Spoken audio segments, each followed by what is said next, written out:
Hello guys! Welcome back to my channel. It's me again, Lakwatsirong Butike. Mula sa makasaysayang simbahan ng Pateros, Manila, ang San Roque Church o kilala rin sa pangalan na Diocesan Shrine of Santa Marta, nandito na ako ngayon sa Binondo Church, ang Minor Basilica and National Shrine of Saint Lorenzo Ruiz. Fiesta ngayon dito guys. Tara, mamimiesta muna tayo.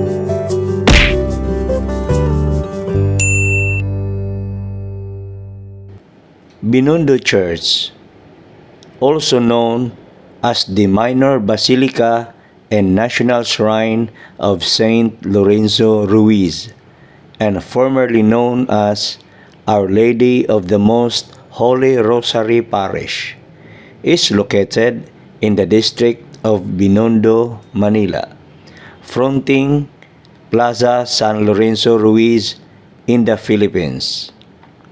This church was founded by Dominican priests in 1596 to serve their Chinese converts to Christianity. The original building was destroyed in 1762 by British bombardment. A new granite church was completed on the same site in 1852. However, it was greatly damaged during the Second World War, with only the western facade and the octagonal belfry surviving. Saint Lorenzo Ruiz, who was born of a Chinese father and a Filipino mother, trained in this church and afterwards went as a missionary to Japan, where he and his companions were martyred for refusing to renounce Christianity. Lorenzo is the Philippines' first saint and was canonized by Pope John Paul II in 1987. A large statue of the saint stands in front of the church. Masses are held in Filipino, Mandarin, Hokkien, and English.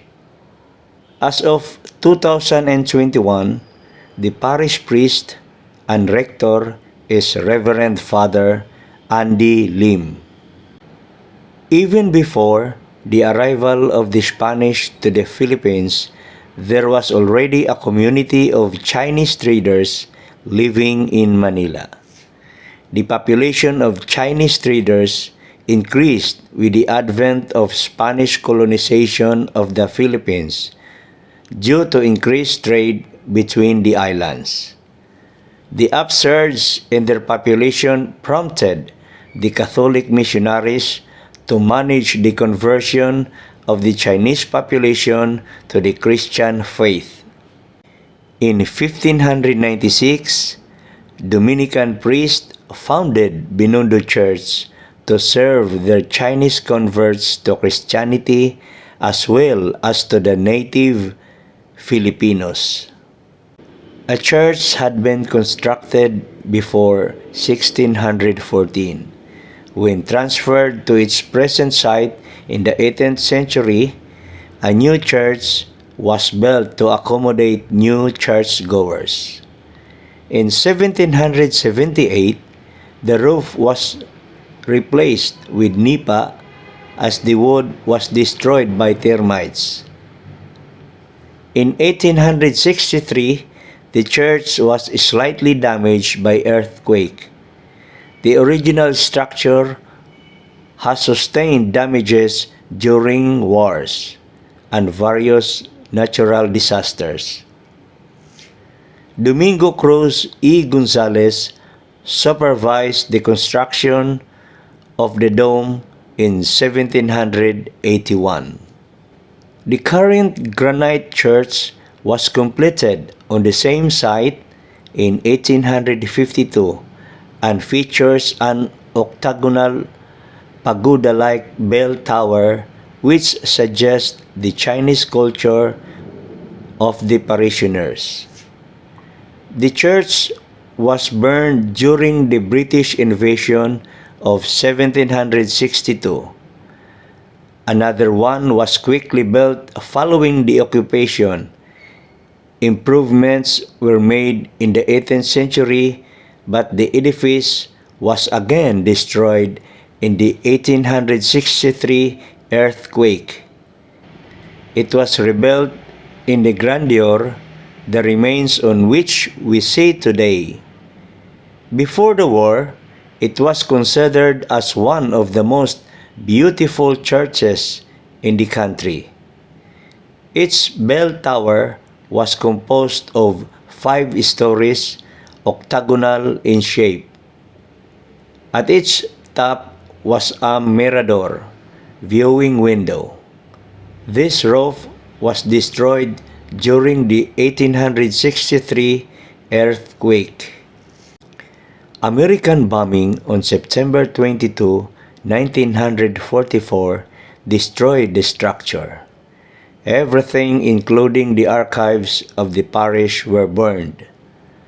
Nothing was left behind except the stone walls of the church and the fire-tired octagonal bell tower. After the war, Binondo parishioners had to make do with the roofless church for several years until it was rebuilt in the 1950s. The roof behind the pediment and the walls at the left of the facade are additions in the past years. The original facade, with some few renovations, is similar to that of the Italian High Renaissance churches. The facade is buttresses on the sides by pilaster, mass terminated by urn-like decorations. A tower is found at the apex of the pediment. At the base of the pediment, along its central axis, is a small circular window framed by smaller columns and pediment which are framed by a foliated scroll. At the right is the huge octagonal tower characterized by cantons at its angles and pedimented window openings. The present church and convent was renovated between 1946 and 1971. Trivia number 1. The altar of the church is loosely modeled after the facade of St. Peter's Basilica in Vatican City. Trivia number 2. The Basilica has been reconstructed many times due to natural calamities, and only the belfry is what remains of the original 16th century structure. Trivia number 3. Andres Bonifacio and his second wife, Gregoria de Jesus, were wed in Catholic rites in the church in March 1893 or 1894. The couple had also undergone a marriage ceremony under the Katipunan, the secret society that Bonifacio headed as part of the Philippine Revolution against the Spanish Empire. The current church is the sixth structure since 1596, as its previous buildings were either severely damaged or totally destroyed by earthquakes, fires, and armed conflicts brought by foreign invaders for the past 4 centuries. The Binondo Church that we are all familiar with was finished in 1985 after decades of rehabilitation since 1946, 2 years after it was ravaged by fire during the September 22, 1944 bombing of downtown Manila. The historic 1981 beatification and 1987 canonization of San Lorenzo Ruiz has become a huge blessing for the church that he once considered as a spiritual home. On July 23, 1992, His Holiness Pope John Paul II granted Binondo Church the title of Minor Basilica in honor of the first Filipino saint. It is the 10th minor basilica in the Philippines and the 4th in the Archdiocese of Manila. The minor basilica of Saint Lorenzo Ruiz has become the venue of some important events in the modern history of Philippine Christianism. Binondo Church was honored to host the Thanksgiving Mass and official presentation of the document declaring Mother Iglesia del Espiritu Santo as venerable on February 1, 2008, presided by the Archbishop Emeritus of Manila, Gaudencio Cardinal Rosales. It is also here where Archbishop Emeritus of Manila and the current Prefect of the Congregation for the Evangelization of Peoples, His Eminence Luis Antonio Cardinal Tagle, formally opened Caritas Internationalis Global Week of Action on June 17, 2018. Aside from San Lorenzo Ruiz, Nuestra Señora del Santísimo Rosario, and the Venerable Mother Iglesia del Espiritu Santo, Binondo Church also keeps 2 long-time devotions which started from the defunct Iglesia de los Santos Reyes in Parian, located at the present Post Office Building in Lotun, and transferred after the devastating earthquake in 1863. The devotion to Nuestra Señora del Pronto Socorro and to Santo Cristo de Lungos.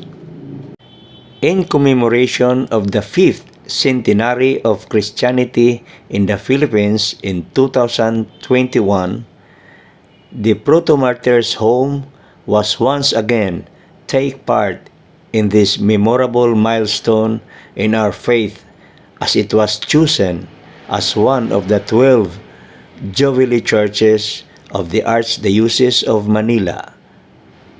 Binondo Church commenced this grand celebration by opening the Holy Door on April 25, 2021, led by former Apostolic Administrator, Most Reverend Broderick S. Pabelio, D.D. Mula naman dito sa Binondo, sa Las Piñas naman ang sunod kong pupuntahan, ang St. Joseph Parish o kilala sa pangalan na Bamboo Organ Church. Abangan niyo ako doon, guys. Bye-bye!